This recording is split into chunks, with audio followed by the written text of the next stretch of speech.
Yes, we are live now, and this is being recorded as well.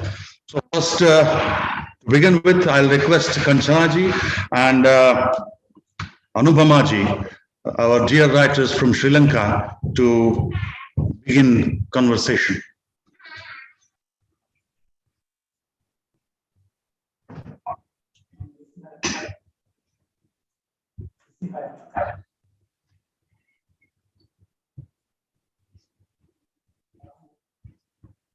Yes, Anupamaji, is there any problem still? I think so, because we can't hear her. Yeah. I think there's something wrong with her connection. Would you mind if I give her a call and check it? Sure. She is trying to get connected. Yeah.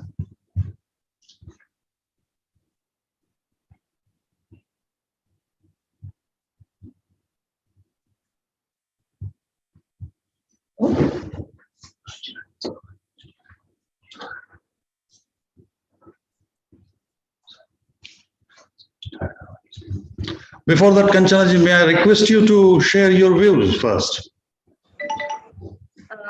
On our session? Yeah.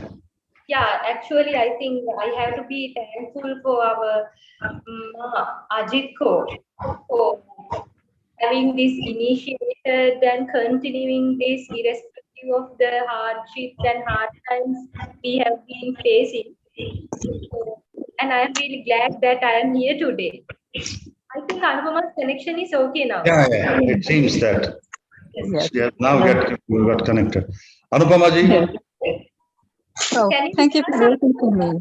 I'm joining from my school. I had exams today, so there was a connection problem. I'm very sorry to have kept you waiting. Okay. Fine, is already there. We can start the conversation. Yeah, you can start your session. I'm very sorry for keeping you waiting for such a long time. It's okay. It's a technical problem. We can understand. So hello, good afternoon, everybody. Okay, Kanchana Priyakanta. I know her as a poet, a short story writer, a novelist, a publisher, a critic, and most of all, as a dear friend who stood by me for a very long time. And today I would like to share a few thoughts on some common interests. As the first question, I would like to Ms. Kanchana. Kanchana, you're from urban middle class Sri Lanka, and you have straddled 2 centuries. You were born in the late 20th century, and now you are in the 21st century. So, how do you think your specific spatial and temporal location has contributed to you being a poet, a short story writer, and a novelist? Okay, thank you, Anupama. So if I start that, I was born into a middle class family. So my father did a job in the hotel industry, and my mother is a housewife, and I have a brother who is younger to me. But I was the only child in my family until I was 8 years old. So I think because of that, I got an undivided attention, love and care from my parents, and maybe I think that affected my early childhood development in a very positive manner. So not only that, I have to say that they gave me the luxury, they gave me all the luxury they could possibly afford. And I would like to take this opportunity to be thankful to them again and again for what they did to me. So if I recollect collecting Nupama, when I was a kid, I was a very mischievous child. And so we had to use some strategies, and you know that if I say the word correctly, they had to bribe me to keep me in control and like that. So what they did was they always awarded me with books and new kids papers to take my control. But thankful that, so by when I was reaching age 4, I could read Yes. very well. So, and I think that helped me. That reading, the ability to read, improved my imagination as a kid. So I firmly believe that it set the foundation for me to become who I am today as a writer. So as I used to write poems and stories to children's newspapers, and when they got published in those papers, my parents always appreciated me, admired me, even my teachers. I have to mention that as well. I'm a child who has been always appreciated and admired by my parents and adults around me. So that actually helped me to build my especially for a kid, that's really important for the personality development. So that way, I think I have come this far. Okay. So, environment matters. That is what you would posit as the last conclusion. Okay. In what way do you think your work as a poet, as a short story writer and a novelist, do you think that reflects your environment or your, socio-political location? Yes, you know that my hometown is Alugama, and Alugama is a very popular tourist destination in Sri Lanka. So, and it's a very small town, and this town is visited by thousands of people who have many cultural, socio-political, and economical differences. As I told you that my father was in the hospitality industry, I got the opportunity to mix up with all these people time to time. So while living in a small semi-urban city, which is 60 kilometers away from Colombo, that helped me in understanding the behaviors and attitudes and so many things. I could learn so many things about different people, different cultures, and etc. So I think in my creative work, so in that way, Anupama, I came to realization that no matter where you live, no matter what your beliefs and beliefs, then socio-political class or whatever you are, whoever you are, we all are, ultimately we all are human beings, and the way we feel things, the way we experience things are same. That is the reason when it comes to my short stories and most of my work, I don't give name to my characters. One reason is that the very moment I give a name to my character, it's like that I'm localizing that character. But I want my characters to be universal because they can be found anywhere and everywhere. So I think that way, where I was brought up had shaped me, and I think my readers can read my life experiences and my imagination time to time in my writings. Yes, I think I have felt that in your writing when I was reading, especially your short stories. As a third question, do you consider yourself to be a feminist writer? Actually, Anupama, I have to be very frank. I think you know that answer already, because I don't introduce me as a feminist poet or a feminist writer. That doesn't mean that I am against those activists, because I really truly respect if their intentions, if their activism are genuine and what they do is genuine and frank, because we should thank those feminist activists and all the social service people to fight against the injustice directly. But in my case, Anupama, that as I told you, that I firmly believe that we all are equal.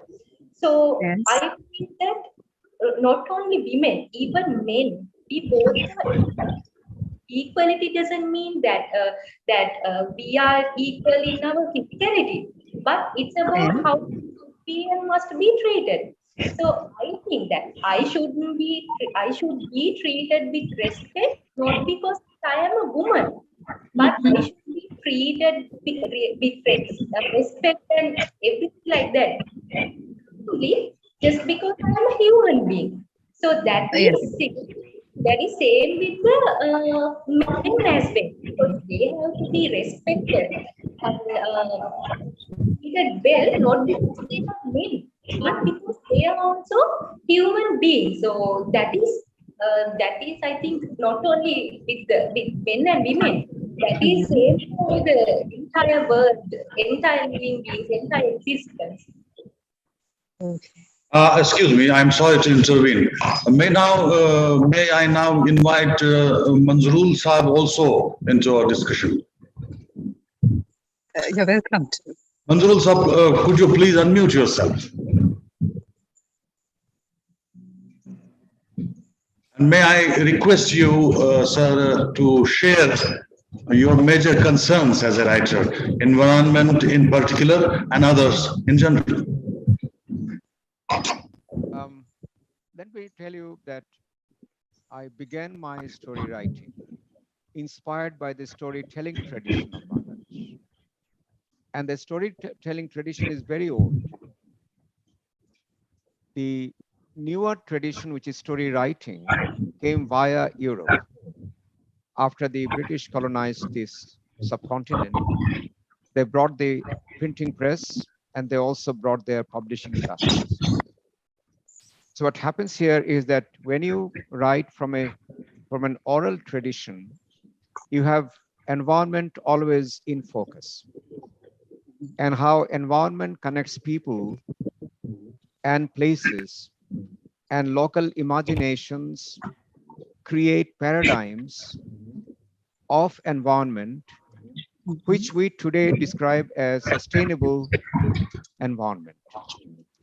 When a woman, for example, chops down a tree, or a family does it, 2 or 3 trees are planted in the villages. And that is a very old tradition. And when I started writing, I wanted to bring this local imagination into the main frame. That's number one. Secondly, when you are telling a story, you are imagining your audience in front of you. You are not imagining your audience at a distance from you. So that participatory mode helps one to understand that you are in fact sharing certain insights together. So you are not superior standing on a platform giving a lecture. You are sharing your thoughts, your imagination with the people all around you. So there is a tremendous amount of give and take. Your style is formed by the local dialects, local ways of expressions. And in the process, you are telling this story to the audience with the expectation that they will carry home certain messages. I find that way of writing always very rewarding because I can directly address my readers and convey my concerns about life disappearing, green disappearing. All these things are couched in fictional patterns and fictional tropes so that people have no quarrel with reality and they can readjust their reality in the context of what they have heard from me as a writer / storyteller.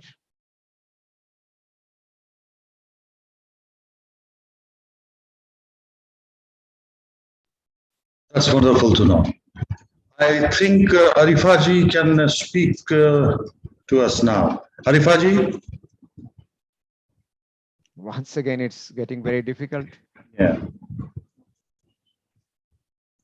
You please continue, sir. Okay, sure. So that's my answer to the first question. And I was listening to Kanchana Priyakanto speaking, and I am delighted to see that we share many things together. She also writes short stories and brings people into focus. And she likes to address the concerns about environment. Now, one thing we have to remember is that environment is not something which is separate in different countries. There is a holistic pattern connecting the environments of all the countries together. The geographical boundaries are artificial. Well, they are real, but they're also political. So the rivers flow through the borders. Forests, like we have Sundarbans, shared 40% by the West Bengal and 60% by us. And tigers travel without any visa. Birds travel without any visa. Rivers travel without any visa. The dams are the visas that the rivers have to take in order to enter another territory. So we have to be aware that this environment is a common property, and it's the basis of our folk imagination, and which should be translated and strengthened into our urban imagination now.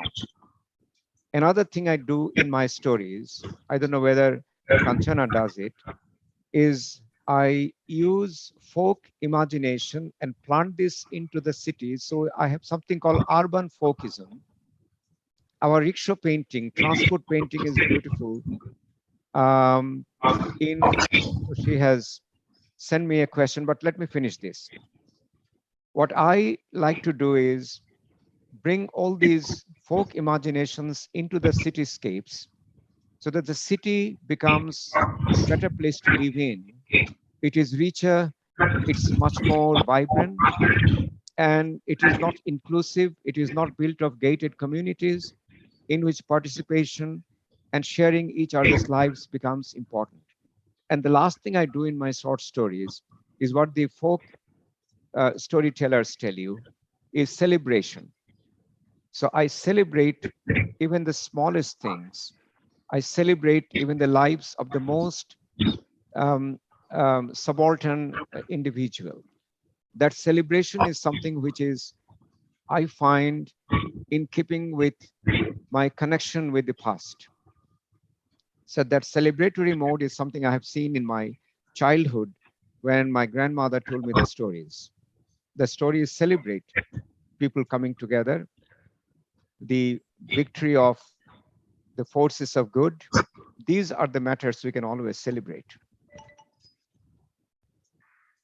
So Arifa is asking, yes, can you last read this? question as Arifa ji has put it in a message box. So she is a translator, and I believe that translation is important in our time. Yesterday, I was listening to Ashish Nandi giving a lecture on the state of environment today.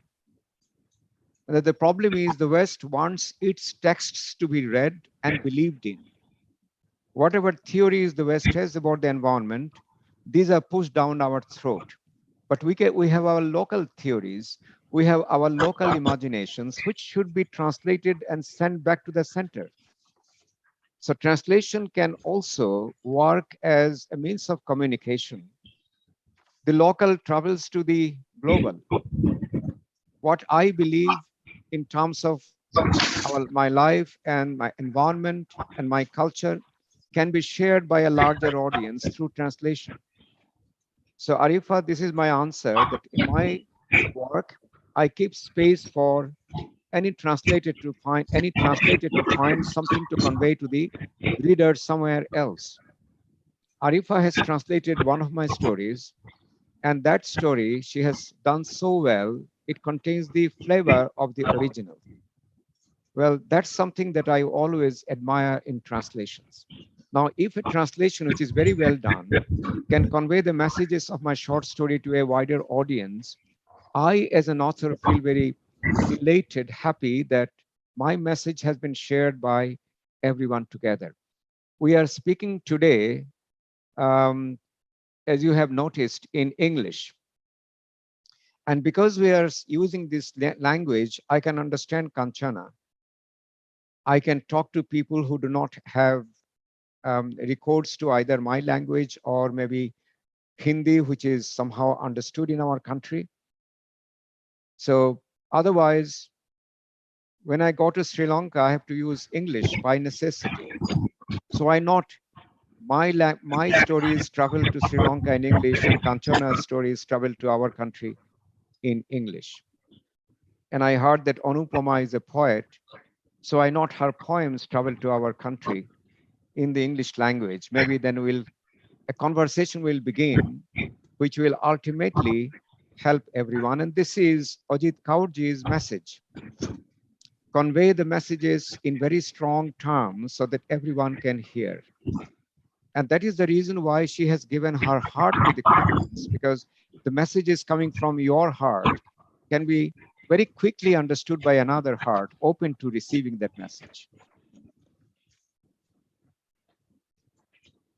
Fine. Manzoorul Saab, you have so rightly put Ajit Kaurji's hearty message. Yep. And it does mean a lot to us. We understand that all. So unfortunately, the time is up for us. I assume there are much questions, but she had many questions. Let us have them some more time. Thanks a lot. Thanks a lot, Manzoorul Saab. Thank you very much. Anupama ji, and Arifa ji also, because she put her question through a message box, if not on screen. Thanks a lot to her also. And thank you, Ajit Ma, for being with us in this session too. Thank you. Let us look forward to the next session, which starts at 2:10. Sure. Which is meant for poetry sessions. Thank you.